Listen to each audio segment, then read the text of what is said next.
estafa historiogràfica que està sent la commemoració del 1714 i qualsevol historiador seriós se li cau la cara de vergonya quan llegeix algunes coses, i si no que vingui el senyor Junqueras i digui el contrari, que digui, per exemple, quan el senyor Mas l'any passat va enviar aquella felicitació de Nadal amb aquell bombardeig i assetjament de la ciutat de Barcelona, el setge de la ciutat de Barcelona, que resulta que no era de 1714, sinó que era l'assetjament que van fer les tropes de l'arxiduc Carles a la ciutat el 1705 amb una canonada de bombes espectaculars sobre la ciutat. Si el que volem és recordar una guerra de la independència, doncs tenim dues opcions. Una, la guerra del 1640, que va ser una veritable guerra d'independència, aquí a Catalunya, i l'altra guerra d'independència que hem viscut els catalans, que és la del 1802, que abans feia referència la senyora Camats, que és la guerra d'independència pel conjunt d'Espanya. Els catalans van estar a l'avantguàrdia.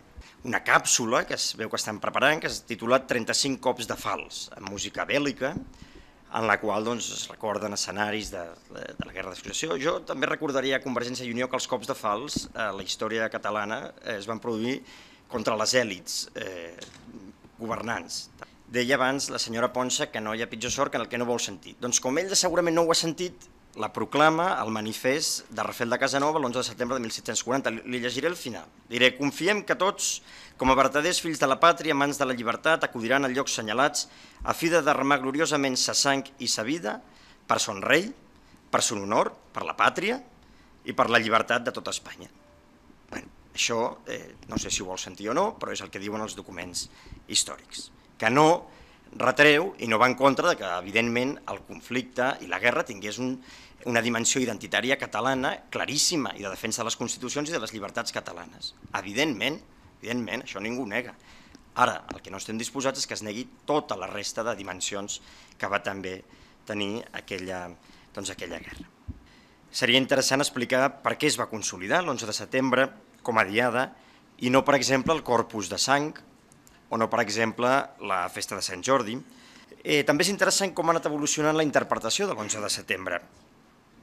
Per exemple, durant molt de temps es va llegir en clau liberal. Jo recordo, no hi era, però quan Azaña deia al Congrés dels Diputats, citant a Víctor Balaguer, aquell gran historiògraf de la Renaixença catalana, deia que al caer Barcelona cayeron los últimos defensores de las libertades españolas. En una lectura liberal de la Guerra de Successió. Després ha vingut la lectura nacional, la lectura nacional. Un fragment d'un article que va publicar Prat de la Riba l'11 de setembre de 1899. Dic perquè Prat de la Riba em sembla que per vostès és una persona que té certa autoritat.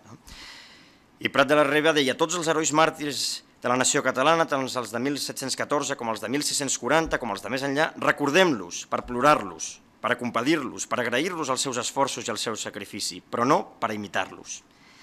I seguia: guardem-nos de tancar la nostra pàtria en una nova presó de Xàtiva, seguint una política de romàntica intransigència. Guardem-nos d'empènyer novament Catalunya d'esdeveniments que podrien ésser-li fatals, com n'hi van ésser llavors.